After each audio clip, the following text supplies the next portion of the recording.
మన ఊర్లో ఉండే ఫర్నిచర్ షాప్ ఎందుకు గుర్తురాదు?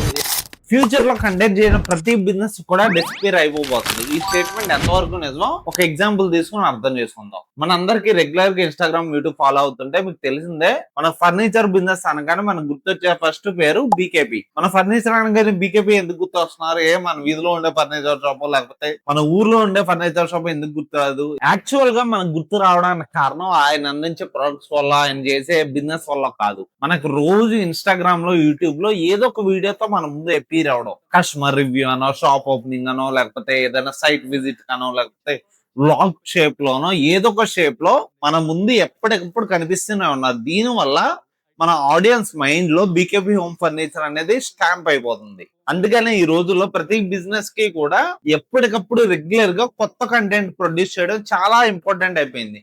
మన ప్రొడక్ట్ ఎంత బాగున్నా సరే మన కాంటెంట్ చేయకపోతే బిజినెస్ లో మనం వెనకబడిపోతాం. సో ఖచ్చితంగా మీరు కూడా మీ బిజినెస్ తరఫున మంచి కాంటెంట్ ప్రొడ్యూస్ చేయడానికి ట్రై చేయండి. ఒకవేళ మీకు కనుక తెలియకపోతే కనుక మాస్ మీడియా కాంటాక్ట్ అవ్వండి. మంచి కంటెంట్ ప్రొడ్యూస్ చేసి మీ బిజినెస్ ని కస్టమర్స్ దాకా చేర్చే బాధ్యత మాది.